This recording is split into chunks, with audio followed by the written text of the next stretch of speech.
Welcome to the greatest show off the field and behind the scenes, the Super Bowl. Where tackles meet topology and halftime becomes the real headline act. We are talking about a stadium filled with touchdowns and a stage filled with cultural megawatt stars that eclipse the scoreboard. Like this year's Super Bowl 60 halftime show led by Bad Bunny, the first solo Spanish-language halftime headliner, joined by Lady Gaga and Ricky Martin in a fusion of reggaeton, salsa, and global rhythm that made the world stop and dance for 15 unforgettable minutes. From Michael Jackson, Prince, and Beyoncé to Kendrick Lamar and Rihanna, these halftime spectacles are not halftime anymore. They are full-time culture. They are chart-topping events, not just songs. They are reason millions gather around screens, not just for the game, but for the show within the show. But while the lights flash and the confetti rains, there's a quieter powerhouse running in the background. Intellectual property, rights, trademarks, broadcast licenses, contracts with artists, all those invisible referees making sure everything you love about Super Bowl Sunday actually goes on without a legal flag. On this episode, we are going into the legal playbook behind the spectacle that even Bad Bunny's halftime stage could not steal.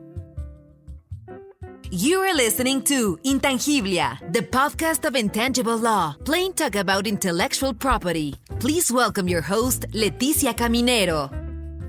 Welcome to Intangiblia. I'm Leticia Caminero, the AI version. And I'm Artemisa, your sideline full-on AI co-host, with an extra dose of sparkle and pun. This episode is not about the referee calls. It's about the copyright calls, trademark calls, and licensing calls that are part of every Super Bowl, every kickoff, and every explosive halftime beat. Because while the quarterbacks run the ball behind the scenes, lawyers catch passes worth billions. We'll take you from the gridiron to the studio, from broadcast rights to big game wordplay, from domain feints to enforcement blitzes. Think of today as IP meets MVP. Greater than any Hail Mary, more dramatic than any wardrobe change at halftime, we are now set on the biggest stage in entertainment. Before kickoff, a quick note. This episode was prepared with AI support for research assistants, then curated and reviewed by me for clarity, accuracy, and storytelling. This is educational and conversational, not legal advice. Meaning we're here to explain the rules that make the show possible, not to give you a contract on the spot.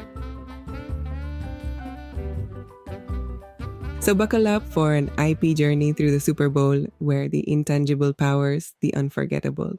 Broadcast rights are the real halftime show. Let's kick off with a classic. Late 90s, satellite dishes everywhere. Borders suddenly feel very flexible. Primetime 24 had a clever idea. Capture NFL games in the United States, beam them up to a satellite, and send them straight into Canadian living rooms. No NFL permission, no licensing deal, just vibes and technology. So basically, what if copyright law stops at customs? Primetime argued that the real performance happened in Canada because that is where viewers actually watch the game. And since Canadian viewers were involved, U.S. copyright law should stay politely on its side of the border. That argument has big I am technically outside the end zone energy. The NFL disagreed. They said, hold on. Copyright law cares about transmission. If you transmit a broadcast to the public, even through satellites and uplinks, that is still a public performance under U.S. law. Translation? You cannot pass the ball through space and pretend the play never happened. The court sided with the NFL. They said this was a public performance, full stop, injunction issued, damages followed. And that is why today, broadcast rights are treated like the crown jewels. Because distribution is the business model. The internet is the parking lot of the stadium. Now let's move from satellites to domain names. Around 2009, someone registered a whole collection of websites using NFL and Super Bowl in the domain names. Add a few betting terms, sprinkle in some logos, and redirect traffic to gambling sites. So, fake jerseys, but make it digital.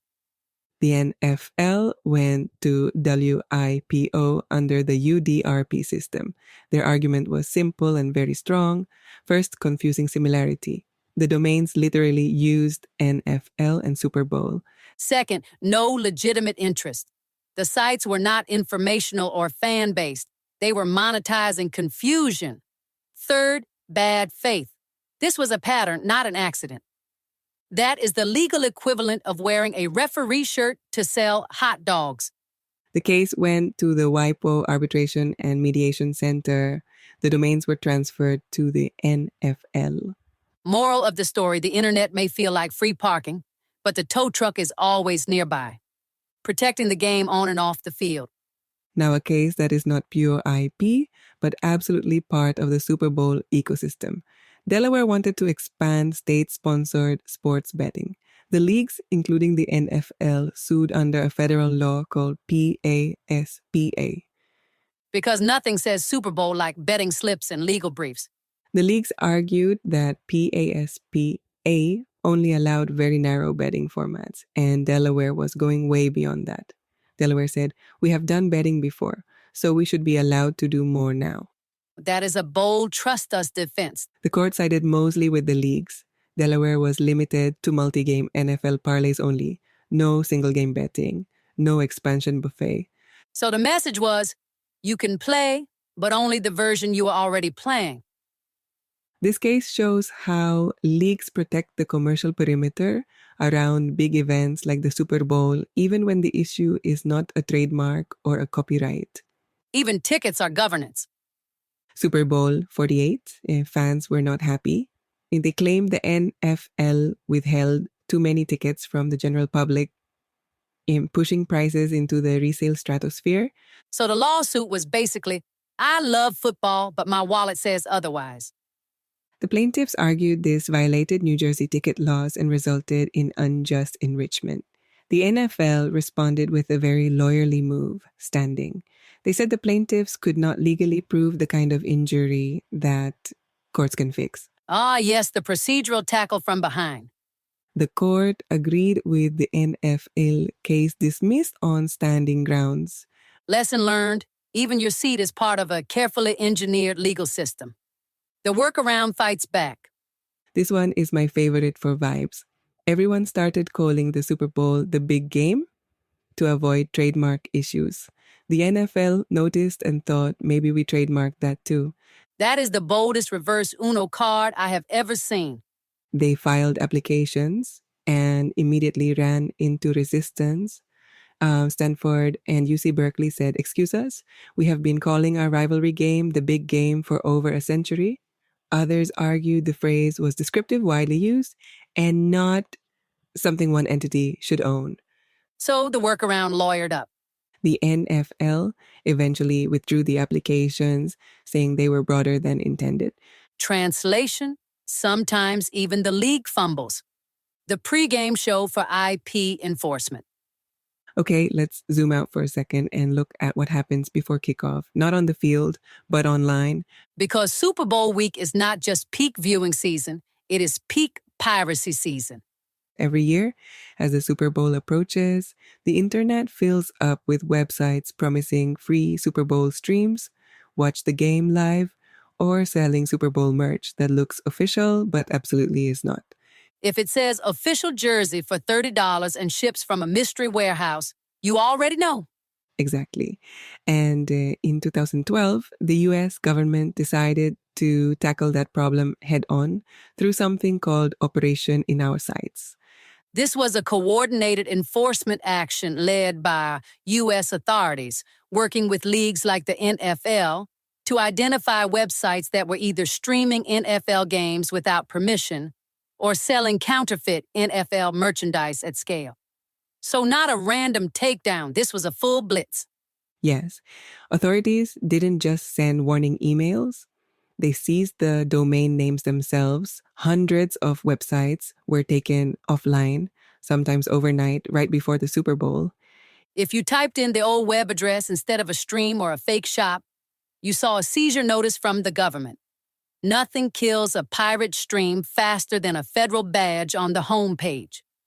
In at least one case, Operators were not just shut down, they were criminally charged for copyright infringement tied to illegal streaming operations.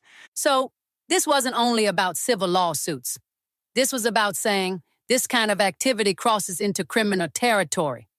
Translation, this is not just breaking the rules, this is leaving the stadium in handcuffs. And here is why this matters for the Super Bowl story. The Super Bowl is one of the most valuable broadcasts in the world. Broadcasters pay enormous sums for the right to show it. Advertisers pay millions for seconds of airtime. Brands rely on consumer trust that what they are buying is real. Piracy and counterfeits undercut all of that at once. Illegal streams steal viewers. Fake merch steals money. And confused fans lose trust. Exactly. Operation in our sites shows that IP enforcement is not abstract. It is operational, timed, strategic. The enforcement happens before the game so that on Super Bowl Sunday, the legal version of the event dominates the screen. So while fans are prepping nachos, wings, and halftime playlists, enforcement teams are prepping takedowns, seizures, and court filings. That is why we call this the pregame show for IP enforcement. Because piracy loves big events, and enforcement loves shutting it down before kickoff. You cannot impersonate the quarterback. Now let's step into the world of Super Bowl advertising, where 30 seconds can cost millions, and every creative choice is made under a microscope. Back in the early 90s, Frito-Lay wanted a certain sound for Doritos commercial. Not a song, not a celebrity appearance. A sound, specifically the gravelly, unmistakable voice of singer Tom Waits. But there was a problem. Tom Waits was famous for refusing to do commercials publicly, repeatedly. So the brand said, fine, we will not hire him. We will just hire someone who sounds exactly like him. Bold strategy. The ad aired, no name, no credit, no Tom Waits song. Just a voice that any fan would immediately recognize, and that is where the legal issue begins.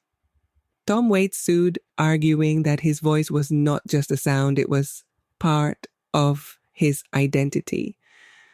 By using a deliberate imitation, the ad created the impression that he had endorsed Doritos, even though he never would have. So the defense was basically, we did not say it was him. And the court said, yes, but everyone thought it was.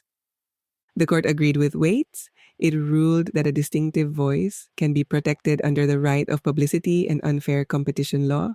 You cannot dodge endorsement rules by swapping the artist for a sound alike. When the whole point is to evoke that person, damages were awarded, including punitive damages. Which is legal language for, do not try this again. Now, here is why this case matters for the Super Bowl.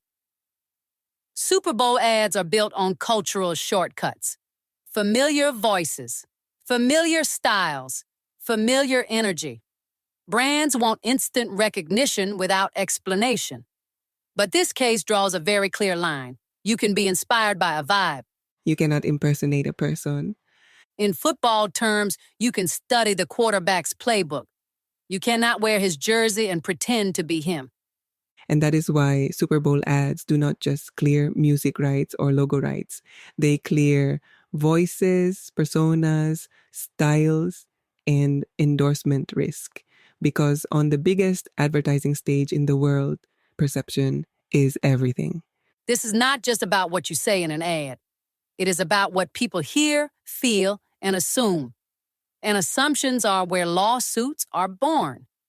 If a sound alike can get you sued, what happens when an AI creates the voice, the style, and the illusion perfectly? If the beat drops, the license better drop first. Intangiblia, the podcast of intangible law, plain talk about intellectual property. Monster Energy produced a promotional video built around extreme sports energy, fast cuts, and a rebellious tone. And to complete the vibe, they used the Beastie Boys song Sabotage. No permission, no license, no agreement. Which is a risky move considering the Beastie Boys were famously clear about one thing: their music does not go in commercials, ever. This was not a gray area band. Their refusal to license music for advertising was well known, documented, and intentional. Monster Energy argued that the video was promotional content tied to events and culture, not a traditional commercial. They also downplayed the idea that the band was being endorsed or associated. So basically, this is not an ad. The jury did not buy it. They found that the use of sabotage was unauthorized, commercial, and created a misleading association between the brand and the band that triggered both copyright infringement and false endorsement. The result was about $1.7 million in damages. Which is the legal system saying loud and clear, vibes still cost money. And here's why this matters so much. For the Super Bowl, Super Bowl advertising often spills beyond the 30-second TV spot. Brands release teasers, online videos, behind-the-scenes cuts, social media clips, all designed to ride Super Bowl momentum. This case makes one thing very clear. There is no such thing as Super Bowl adjacent when it comes to licensing. If the content promotes your brand, it is commercial use. So whether it airs during the game, before the game, or rides the halftime buzz, the rules do not change. Music is not just a soundtrack, it is protected IP. And when a song does the emotional heavy lifting of your campaign, it needs a license. You can talk about the game, just not sell the illusion. To understand ambush marketing at the Super Bowl, we actually have to leave football for a moment and go to a marathon. The Boston Athletic Association organizes the Boston Marathon. It is one of the most famous sporting events in the world. And like the Super Bowl, it is surrounded by merchandise, sponsorships, and official branding. A vendor started selling t-shirts that said Boston Marathon, not counterfeit logos, not fake sponsorship badges, just the words. So not a knockoff jersey, more like a souvenir you grab on the way home. The organizers sued, arguing that the use of the event name infringed their trademark and suggested official sponsorship. The vendor responded by saying something very simple. These words describe a real event. People understand these shirts as expressive souvenirs, not official merchandise. Basically, I am talking about the race, not pretending to run it. The court agreed with the vendor. It ruled that this was descriptive and expressive use, not trademark infringement, because consumers were unlikely to be confused about sponsorship. And this ruling became a cornerstone for how courts think about event names and public discourse. Which brings us straight back to the Super Bowl. This case explains why journalists, artists, commentators, and even fans can say Super Bowl when they are talking about the event. But it also explains why brands get into trouble when they try to use the same words to sell products in a way that feels official. Talking about the game is fine. Selling the illusion that you are part of the game is not. That line between expression and promotion is the legal boundary that ambush marketing dances around every year during Super Bowl season. And when brands cross it, the referees are not on the field. They are in court. Now that we've laid down the foundation with Boston Athletic Association versus Sullivan, where the court allowed descriptive use of an event name, let's tie that legal logic to what happens at the Super Bowl today. Ambush marketing does not mean breaking the law. It means finding clever ways to be everywhere around the game without being an official sponsor, and doing so in ways that don't imply that the NFL backs you. That's the distinction courts care about. For example, in past Super Bowls, you've seen brands lean into the buzz without paying the NFL's huge sponsorship fees. Like when a beer brand puts up a huge billboard near the stadium celebrating our super parties without ever saying Super Bowl directly on it. Or when a campaign launches a hashtag contest during other people's ads so that everyone is talking about your brand while the game is on, without stepping into official sponsorship territory. Even social media has become a battleground. Oreo famously tweeted, "You can still dunk in the dark," during a Super Bowl power outage.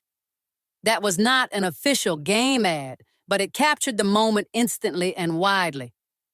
Another interesting example comes from brands like Newcastle Brown Ale, which once created a crowd-funded big game-related campaign and teased content about Super Bowl ads without paying for a broadcast slot. That kind of stunt capitalizes on shared attention around the event while staying on the right side of trademark enforcement. These kinds of strategies show that the legal line drawn in Boston Athletic Association versus Sullivan between expressive reference and implied sponsorship really matters. If a promotion just talks about fans, parties, food, or experiences around the Super Bowl, and not official sponsorship, that can be lawful. So the old legal line still works in the modern era. You can talk about the game. You just cannot sell the illusion that you own the game. The cleanest game is the one with no flags. And finally, we get to the happiest case of all, the one that never shows up in court filings, the Super Bowl halftime show. Think about the scale for a second. A stage assembled in minutes. A global broadcast watched by hundreds of millions. Multiple songs, live performances, choreography, visuals, fashion, and branding, all happening in a 15-minute window that cannot fail. And yet, there are no major halftime lawsuits. Which is kind of incredible when you think about it. It is incredible, and it is not luck, it is planning. Before a single note is played, an entire legal orchestra is already in sync. Every song is cleared, every composition licensed, public performance rights handled, arrangements approved, visual elements vetted, contracts negotiated with artists, producers, sponsors, and broadcasters. So while we are watching fireworks, someone has already triple-checked the paperwork. This is intellectual property done as infrastructure. The halftime show works because everyone involved understands that exposure does not replace permission, culture does not cancel contracts, and scale demands precision. Which is why the biggest stage on earth does not trip over rights issues. And that is the real lesson. IP law is often framed as a brake, something that stops creativity. But the halftime show proves the opposite. When rights are respected and structured early, creativity gets to fly without fear. No takedowns, no injunctions, no awkward apologies the next morning. Just music, memory, and moments that define generations. So when we say the halftime show has no lawsuits, what we really mean is this. The system worked. The cleanest game is the one with no flags. All right, let's bring it home and take a knee because there is a lot we can carry out of this stadium. Takeaway 1, ownership is only the kickoff. Distribution wins championships. If you remember one thing from tonight, let it be this. The most valuable Super Bowl rights are not the trophy or even the logo. They are the rights to transmit, stream, and control where the game appears. Copyright is not just about creation, it is about reach. You can have the ball, but if you cannot move it down the field, the game is over. Takeaway 2. Trademarks protect trust, not just words. Super Bowl is not protected because it sounds cool. It is protected because it signals sponsorship, quality, and origin. When trademarks are enforced, the goal is to prevent confusion, not to ruin anyone's party. You can still bring chips to the party. Just do not put the NFL logo on the bag. Takeaway 3. Creativity thrives inside boundaries. Ambush marketing, parody, commentary, and clever workarounds exist because legal lines exist. The big game did not happen by accident. It happened because law nudged creativity to get smarter. Restrictions are just puzzles in shoulder pads. Takeaway 4, endorsement is about perception, not disclaimers. If an ad feels like a celebrity endorsement, the law may treat it like one. Voice, style, music, and vibe can all trigger legal consequences, especially on a stage as big as the Super Bowl. If it sounds like the quarterback, looks like the quarterback, and sells chips, you might owe the quarterback. Takeaway 5. The best IP strategy is the one nobody notices. The halftime show has no lawsuits not because it is small, but because it is planned. Licensing contracts and clearances are invisible when they work. That is not boring, that is excellence. The cleanest game is the one with no flags. That is it for today's episode of Intangiblia. If this episode made you see the Super Bowl a little differently, then our work here is done. Next time you watch the game, remember, every pass, every ad, every note in the halftime show is backed by a legal playbook as thick as the rulebook. Thank you for listening, for sharing, and for staying curious about the invisible structures that make creativity possible.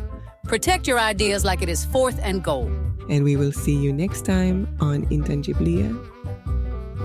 Thank you for listening to Intangiblia, the podcast of intangible law, plain talk about intellectual property. Did you like what we talked today? Please share with your network. Do you want to learn more about intellectual property? Subscribe now on your favorite podcast player. Follow us on Instagram, Facebook, LinkedIn, and Twitter. Visit our website www.intangiblia.com. Copyright Leticia Caminero 2020. All rights reserved. This podcast is provided for information purposes only.